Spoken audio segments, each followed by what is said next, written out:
ಕೃಷ್ಣ ಹೇಳ್ತಾನೆ, ಏನೇ ಒಂದು ಕರ್ಮ ಮಾಡು, ತಿಳಿದು ಮಾಡು. ತಿಳುವಳಿಕೆ ಬಹಳ ಮುಖ್ಯ. ನಿಮ್ ತಂದೆಗೆ ಬದುಕಿದ್ದಾಗ ಎಳ್ನೀರು, ಕೋಕೋನಟ್ ಎಳ್ನೀರು ಕೊಡ್ತಿರೋ, ಸತ್ತ ಮೇಲೆ ಎಳ್ಳು ನೀರು ಕೊಡ್ತಿರೋ, what ever it may be, ಏನೇ ಕೊಟ್ರು ಶ್ರದ್ಧೆಯಿಂದ ಕೊಡ್ಬೇಕು.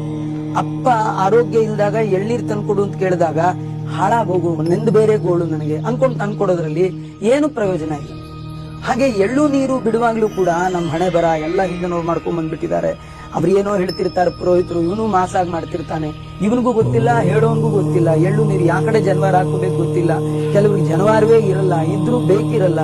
ಇದೆಲ್ಲ ಮಾಡೋದ್ರಿಂದ 3 ಕಾಸಿನ ಪ್ರಯೋಜನ ಇಲ್ಲ. Waste of time, waste of energy, waste of wealth, waste of everything. ಇದು ಕೃಷ್ಣನ ಮಾತು. ತಂದೆಗೆ ಸಂಬಂಧಪಟ್ಟ, ತಂದೆ ಸತ್ತ ಮೇಲೆ ಮಗನಾದವ ಮಾಡುವ ಪ್ರತಿಯೊಂದು ಕರ್ಮ ಏನಿದೆ ಅದು ಶ್ರದ್ಧೆಯಿಂದ ಮಾಡಬೇಕಂತ.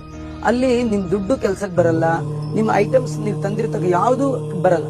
ಇಷ್ಟು ನಿಮಗೆ ಶಾಸ್ತ್ರ ಪರ್ಮಿಟ್ ಮಾಡಿದೆ ಅಂದ್ರೆ ನಿಮ್ಗೆ ಏನೂ ಇಲ್ಲದಾಗ. ಆದ್ರೆ ಅವತ್ತು ಮಾಧವ ಬ್ರಾಹ್ಮಣಗೆ ತನ್ನ ಸುತ್ತ ಏನಿಲ್ಲ, ಆದ್ರೆ ಪಶ್ಚಾತ್ತಾಪದಿಂದ ನನ್ನ ಹತ್ರ ಏನೂ ಇಲ್ಲ, ನನ್ನನ್ನ ಕ್ಷಮಿಸ್ಬಿಡಿ ಅಂತ ಕಣ್ಣಲ್ಲಿ ನೀರ್ ಹಾಕಿ, ಆ ನದಿಯ ನೀರು ತಂದು ಮಣ್ಣಿಗೆ ಹಾಕಿ ಮಣ್ಣಲ್ಲೇ ಪಿಂಡವನ್ನ ಕಟ್ಟಿ, ತಂದೆ ಹೆಸರು ಮರ್ತೋಗಿದೆ, ತಾಯಿ ಹೆಸರು ಮರ್ತೋಗಿದೆ, ಹೆತ್ತ ತಂದೆ ತಾಯಿಯನ್ನ ಮರ್ತಿದ್ರು ಪಶ್ಚಾತ್ತಾಪದಿಂದ ಒಂದು ಮಣ್ಣಿನಲ್ಲಿ ಪಿಂಡ ಇಟ್ರೇನೆ ಶ್ರದ್ಧೆಯಿಂದ ಇಟ್ಟದ್ದಕ್ಕೆ ಅವರ ತಂದೆ ತಾಯಿ ಉದ್ಧಾರ ಆದರು ಅಂತ ವೇದವ್ಯಾಸ ದೇವರು ಪುರಾಣದಲ್ಲಿ ನಮೂದಿಸಿದ್ದಾರೆ. ಇದ್ರಲ್ಲಿ ನಮ್ಗೆ ಏನ್ ಅರ್ಥ ಆಗುತ್ತೆ ಅಂದ್ರೆ, ನೀವು ತರುವ ಹಣ್ಣು, ವಿಳ್ಳೆದೆಲೆ, ಅಡಿಕೆ, ಇಡುವ ದಕ್ಷಿಣೆ ಇವೆಲ್ಲ ಕೌಂಟ್ ಆಗಲ್ಲ.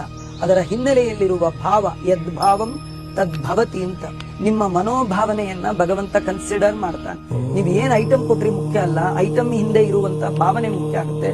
ವಿಶೇಷವಾಗಿ ಶ್ರದ್ಧೆಯಿಂದ ಮಾಡುವಂತ. ಸಾಮಾನ್ಯವಾಗಿ ಯಾವುದೇ ಕೆಲಸ ಮಾಡಿದ್ರು ಶ್ರದ್ಧೆಯಿಂದ ಮಾಡ್ಬೇಕು. ದೇವರ ಪೂಜೆ ಮಾಡಿದ್ರು ಶ್ರದ್ಧೆಯಿಂದ, ಆಫೀಸಲ್ಲಿ ವರ್ಕ್ ಮಾಡಿದ್ರು ಶ್ರದ್ಧೆಯಿಂದ, ಒಂದು ನೀವು ಕ್ಯಾಮೆರಾ ಫೋಟೋ ತೆಗೆದ್ರು ಶ್ರದ್ಧೆಯಲ್ಲೋ ನೋಡ್ಕೊಂಡು ತೆಗೆದ್ರೆ ಬರಲ್ಲ ಫೋಟೋ ಸರಿಯಾಗಿ. ಏನೇ ಮಾಡಿದ್ರು ಶ್ರದ್ಧೆಯಿಂದ ಮಾಡ್ಬೇಕು. ವಾಸುದೇವ್.